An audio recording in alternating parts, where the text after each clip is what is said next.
Let us start lecture 39 and the course is corrosion failures and analysis. We will continue our discussion on stress corrosion cracking. The course is corrosion failures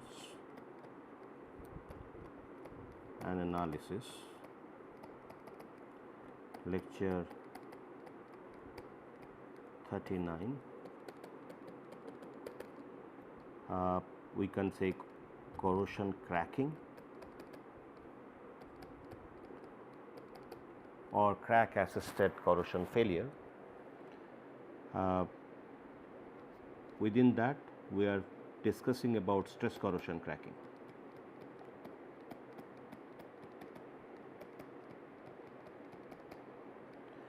So, if you recall that we have discussed a couple of characteristics of stress corrosion cracking, and among that we found that all materials do not show SCC susceptibility in the same way in a particular solution. At the same time, same material will also not show the same susceptibility in different mediums. And then we also found out that there should be a critical stress intensity factor or K1 SCC must be reached before the material starts showing SCC susceptibility in a particular corrosive media. So, that means it is very clear that material is one aspect. Okay. So, whether it shows susceptibility or not depends on in a particular medium depends on compositions, its purity.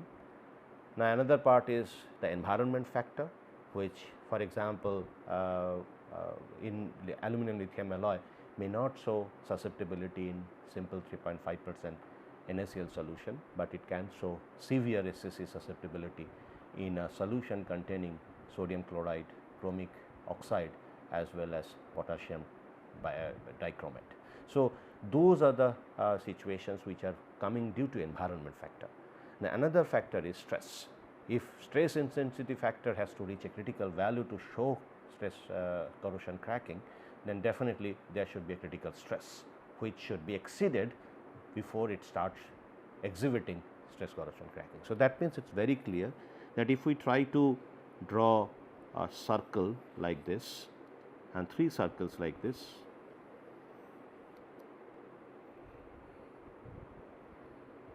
see one circle corresponds to let us say environment,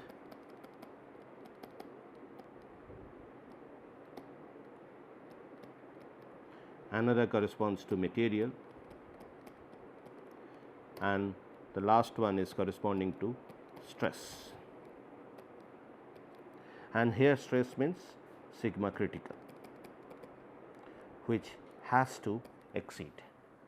Now, in case of, if you see all those circles, you could see that this is the common zone, and in fact, when we have combination of these 3 major aspects, then only we get to see SCC. So, this is the zone where we could see stress corrosion cracking.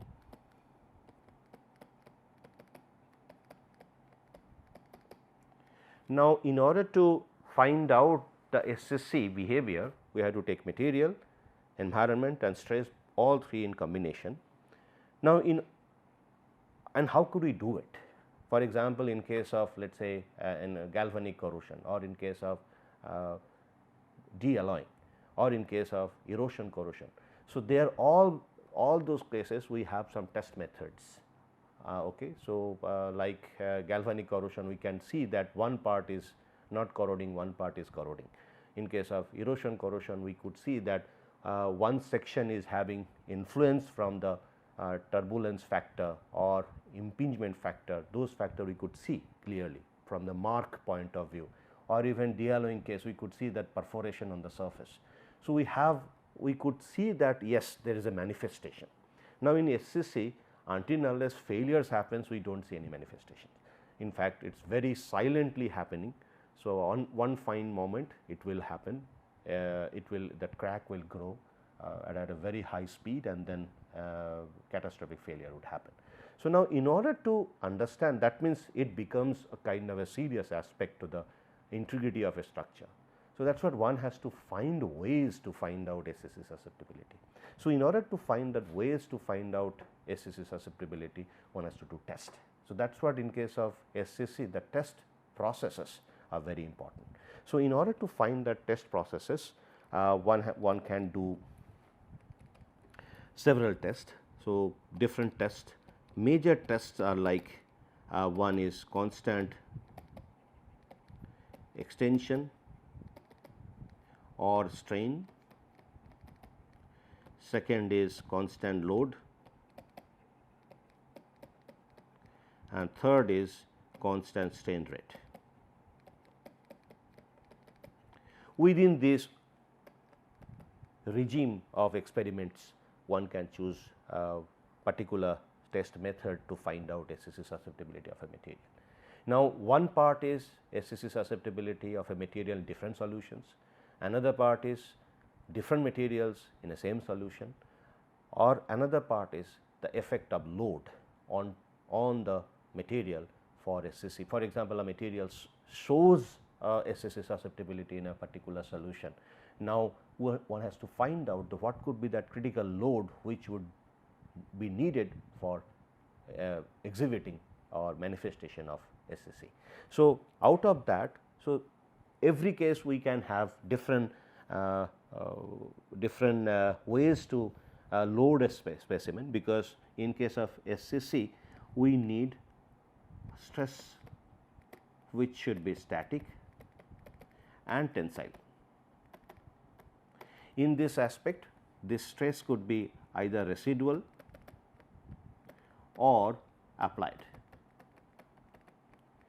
And when we talk about residual, it has to be tensile, because when we have compressive residual,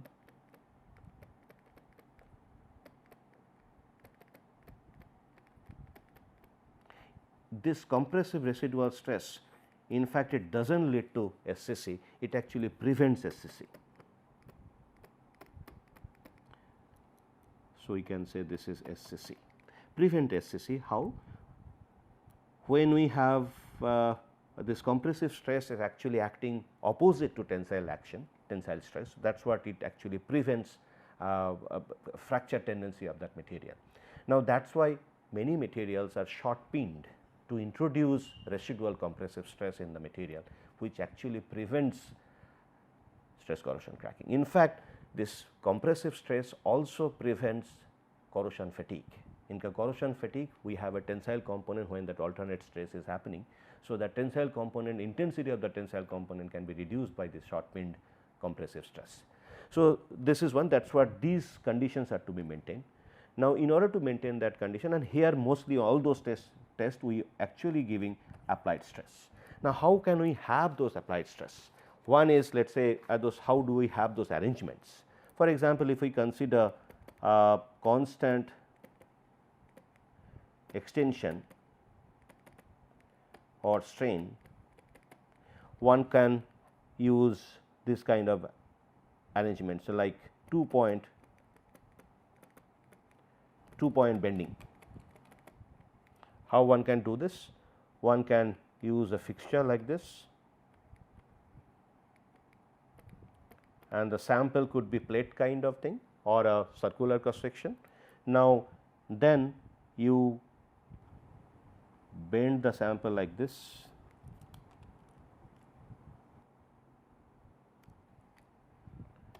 this is the sample part,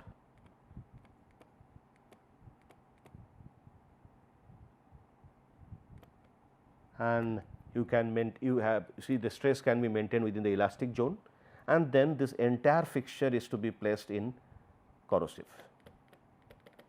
So, that is what this fixture should be corrosion resisted in that corrosive, and only the corrosion effect will come on this material, and then one can wait for the time when first crack appears, because when you bend it, this particular part will experience tensile loading, this particular part will experience compressive loading. So, now one can wait till the first crack happens, and that is the time to failure for that particular material. So, that way one can compare two materials in the same solution, or the same material can be compared in two solutions just by looking at the time to appearance of that particular first crack on this surface. So, that is what regular inspection, or even it can fracture it there. So, this is 2 point. Then there could be 3 point bending. So, 3 point bending is like one can have a fixture like this.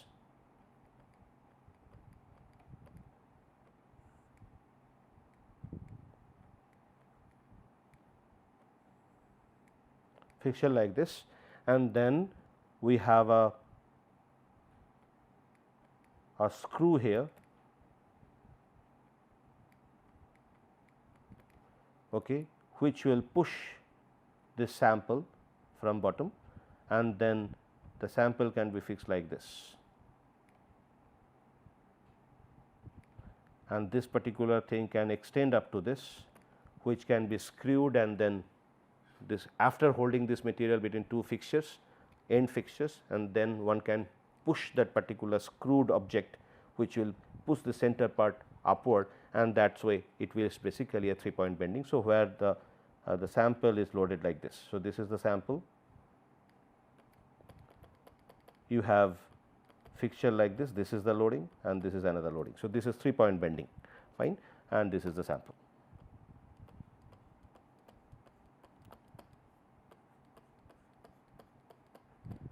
So, now similarly one can use 4 point bending.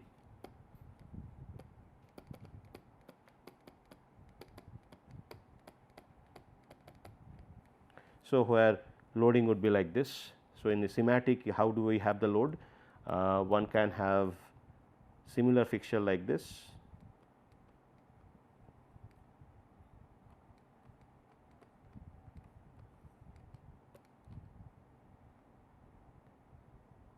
this is the sample. Now, one can have a pin here, and this is fixed to screwed arrangement like this. So, now this plate, this entire block can be pushed up. So, now the loading is like this.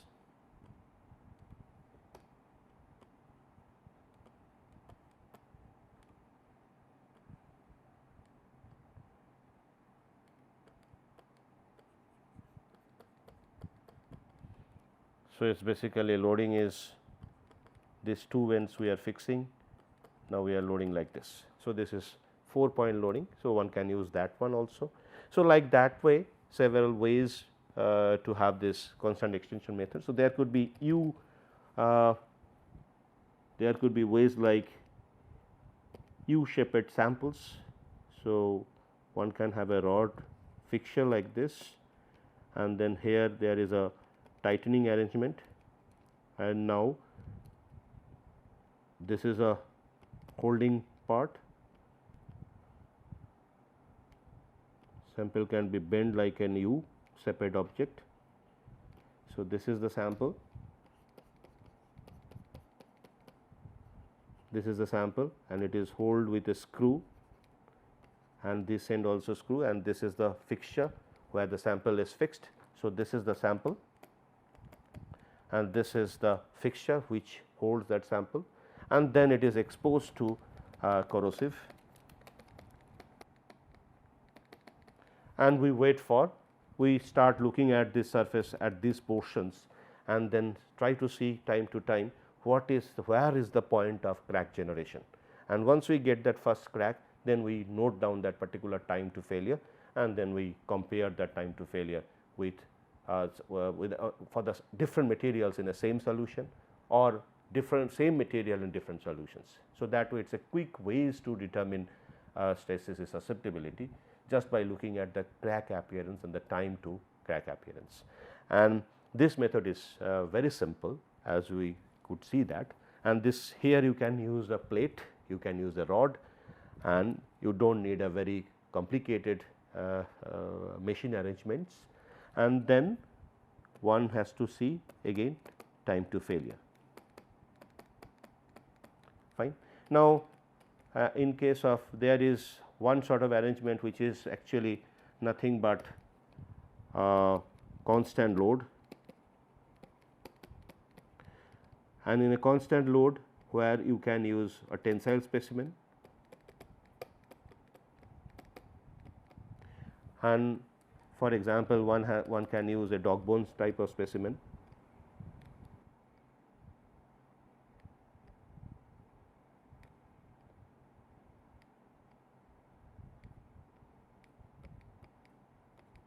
So, this is the specimen. We have two holes here to hold the specimen, and now one can use cylindrical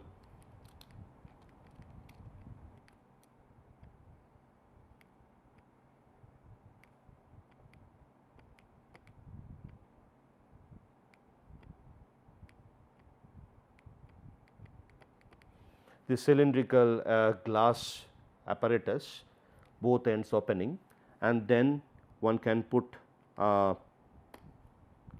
rubber gaskets, rubber cork,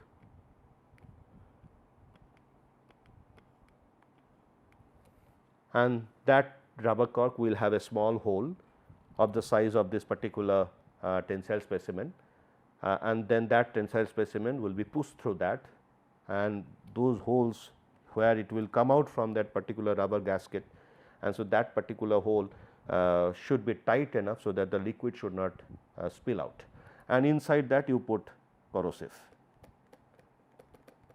and now you load it. And while loading can be done, it is a very simple process. For example, you have this apartment, this particular arrangement, and now this is connected to a loading part, and this is fixed. Let us say this end you have fixed it. So, the top part we can load by giving a weight on top of a platform, and then that platform will give the load on top of the sample, and this load would be decided on the basis of yield stress of that material. Now, if the material has got a yield stress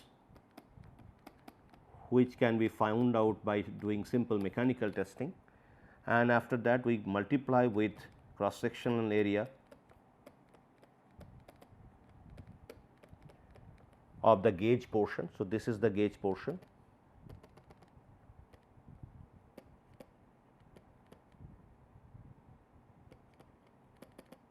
So, in that gauge region we have to find out what is the area there, and then we found out what is the yield load,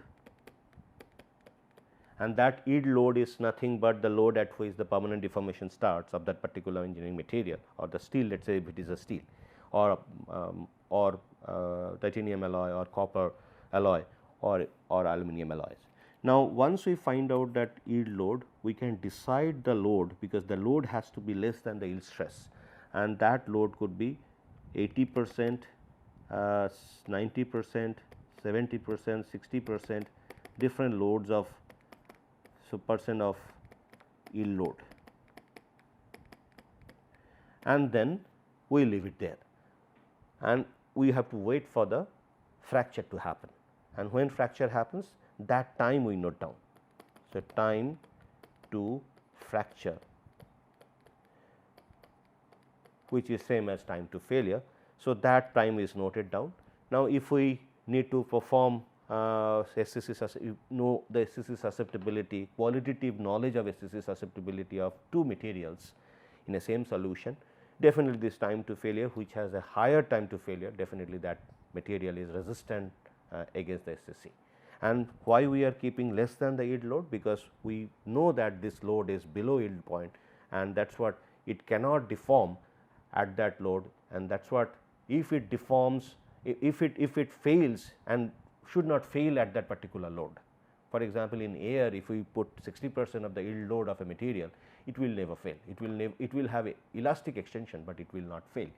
But if we put that same material in corrosive, because the corrosive action is coming into play, it can fail, and it actually does fail, and that time to failure becomes our qualitative measure of different SCC susceptibility of same material in a different solution, or say different materials in the same solution. So, it is a kind of comparative finding. But in addition to that comparative finding, if we try to combine, so this is time to failure is one failure, and if we combine microstructural characterization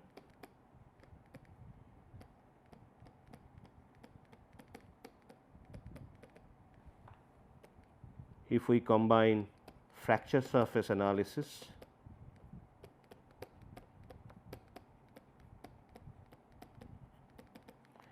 then we definitely would be able to know the mechanism of SCC. Okay. So, now let me just show one such example in case of 8090 aluminum lithium alloy. Okay. So, we wanted to find out the effect of aging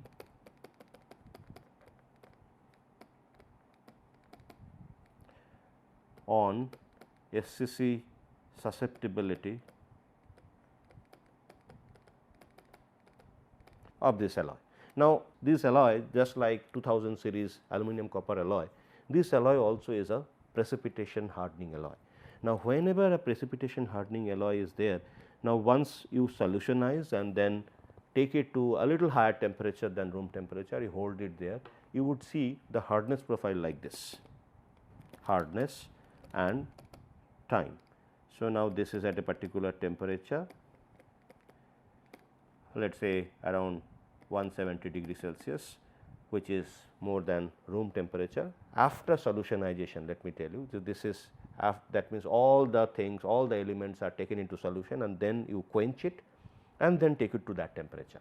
So, hardness variation would be with as a function of time. If you calculate, you will see the hardness variation would be like this.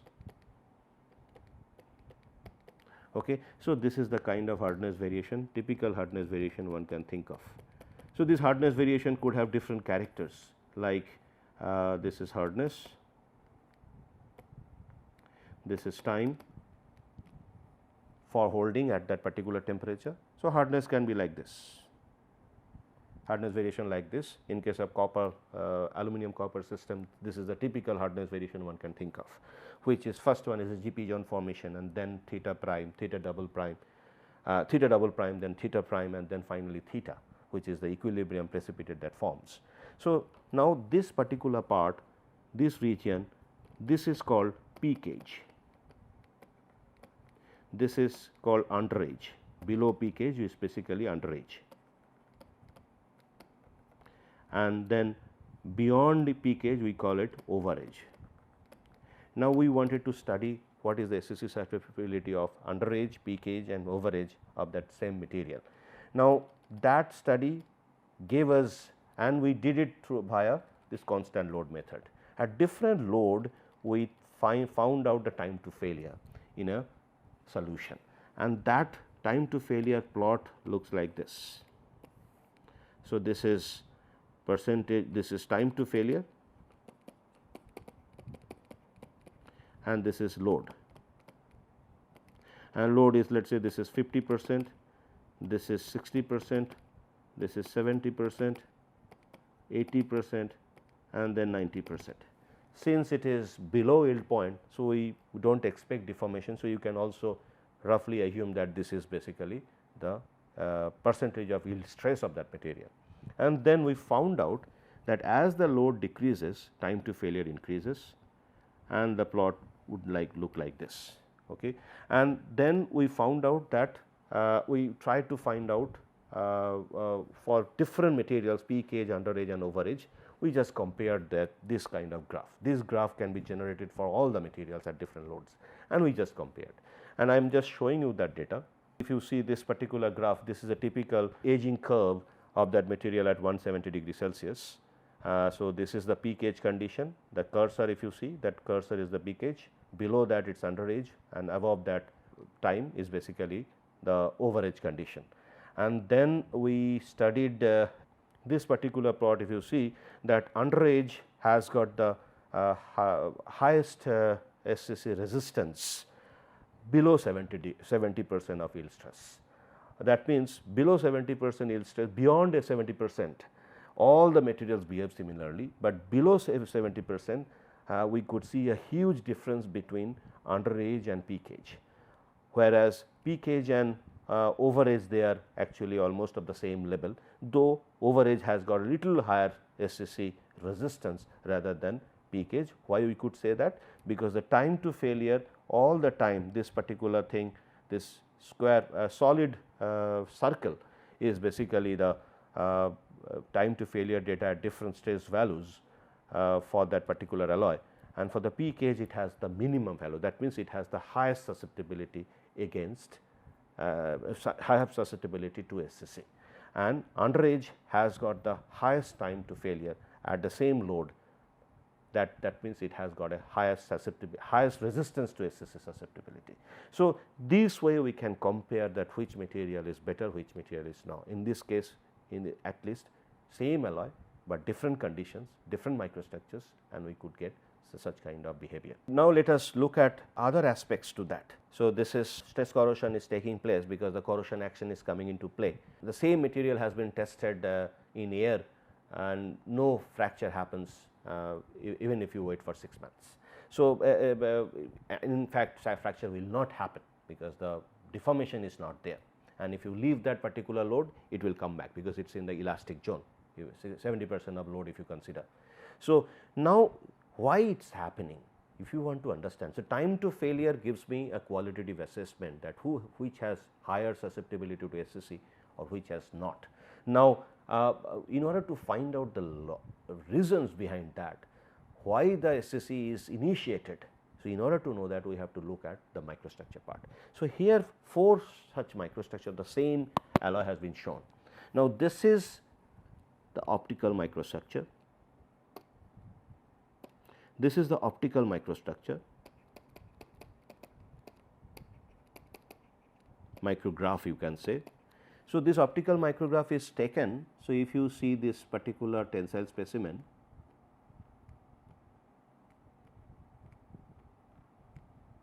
so now it has failed from here. Now, the cross section has been looked at. The cross section gives you the fracture surface. That means, if you fail, so cross section would look like this. So, this is the cross section, fine. So, that means, you are looking at from this direction, or you can just look at from side direction, which will tell me the surface appearance here, this surface appearance here. And if you see the surface appearance, it is interesting feature. Now, optical microscope, so this is the fracture surface. So, this is the fracture surface. Okay. If you look at from this direction, you should be able to see the fracture modes. But if we take this sample from here, a small piece is cut, from here, okay, and then we have polished because it is a plate specimen, that particular alloy is a plate, 3 millimeter plate we took, and now that plate, the surface part we can polish, we can etch, and after etching we could see that these are the grain boundary is clearly visible here now. So, these are the grain boundary. If we see my trace of that green line, so these are the grain boundary, even this is the grain boundary, these are the grain boundary. Okay. Now, interesting part is, so this is another set of grain boundary, the corrosion actually progressed through the grain boundary. So, if you see that corrosion progress points are basically through the grain boundary, here also through the grain boundary, here also through the grain boundary. So, that means grain boundary is getting attacked. So, now we try to find out why the grain boundary is getting attacked, and when dissolution is taking place. We saw that this is the TM picture, bright field TM image.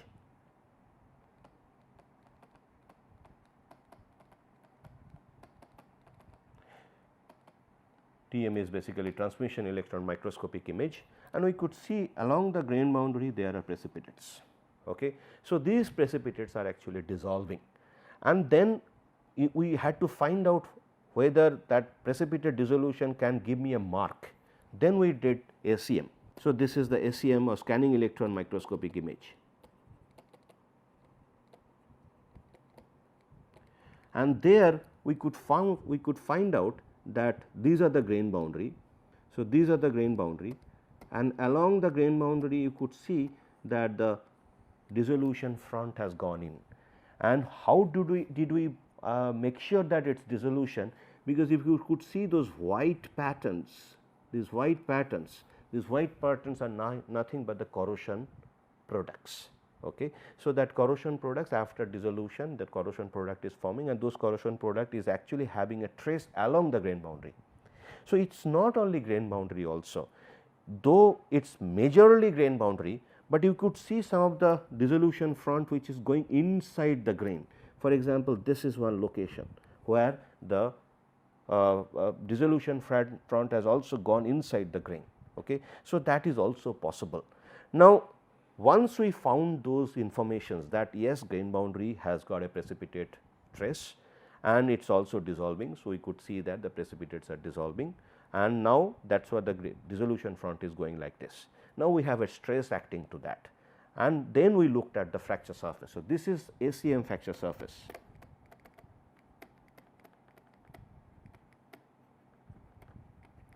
This is ACM fracture surface. We could see interesting feature, like these are the kind of grain facets. These are the grain facets, fantastic grain facets are formed. Okay.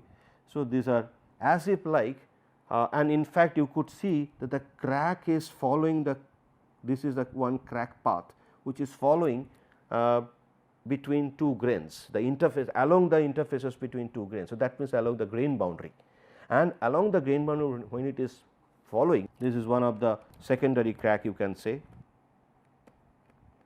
secondary crack. So, this is the crack movement, is not it. So, now when the cracks are happening and then that crack is actually tearing apart those grains along the grain boundary. So, that is what this nice grain facets are looked at, can be seen, and it is a typical intergranular failure.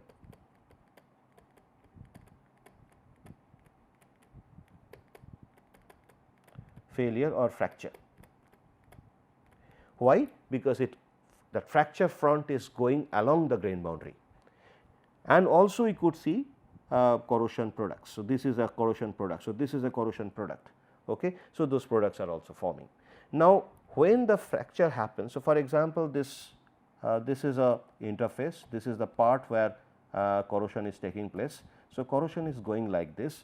At some point of time, the loading could be beyond the fracture stress, and then final part, the center part of it will have a normal mechanical failure.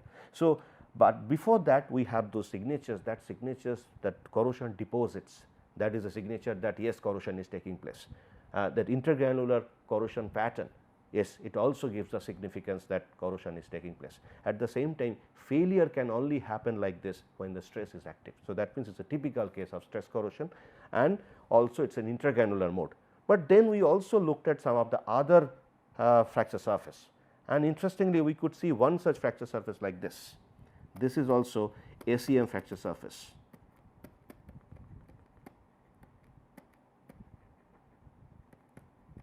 ACM fracture surface, we could see that yes, there are also some facets. So, like this is a facets, this is a typical facets, but there are other regions like this region,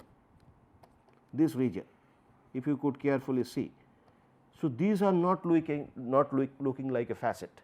In fact, these are also looking like a kind of slip points, the material got slipped, not like pulled apart from the grain boundary.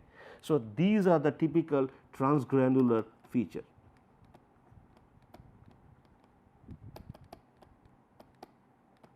So, that means we could see that majorly it is intergranular, but there are also transgranular features. So, we can say this is a kind of mixed mode of fracture which involves both intergranular as well as transgranular failure, and that way we could conclude that yes, which material, the same material, which aged one has got a highest resistance to stress corrosion cracking, that is a qualitative understanding.